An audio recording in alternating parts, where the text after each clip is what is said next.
viability assessment, I think it's getting, we had a stitch trial, but there were many flaws in the stitch trial, and it reduced the AUC indication from 1B to 2A, but that means in the clinical setting it doesn't change the indication and appropriateness.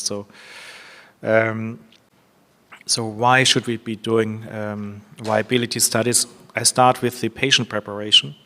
That's very important for FDG PET. And when you wake up in the morning, you have a glucose uptake of the order of 25%, free fat is 70%.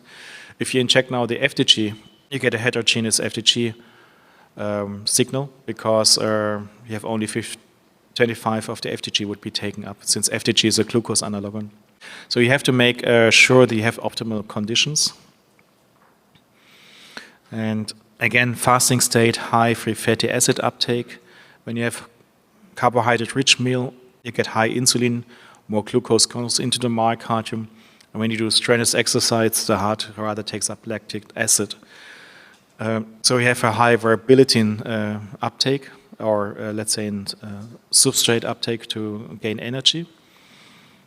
So what we do, we give glucose to the patient, dextrose. If glucose is less than 125 milligram, we give 25 gram dextrose intravenously. When blood sugar is between 125 to 225, we give half of the dose. When patient has already high blood sugar, we give insulin according to the protocol.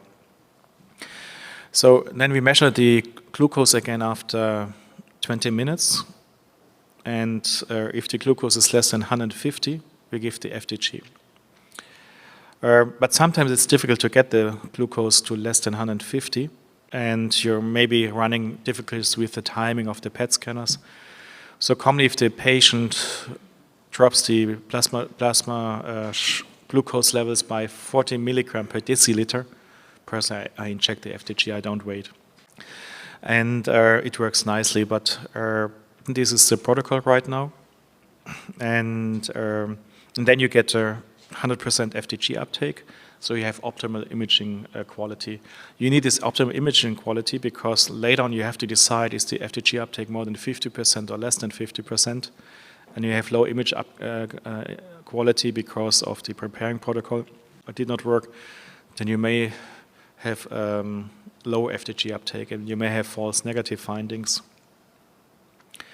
So in general, we have patients coming in with akinesis, and now the interventional cardiologist needs to know, is there still viable myocardium? Is it ischemic compromised, or is it just transmural necrosis? And that's why we do the viability studies. And we have certain definitions.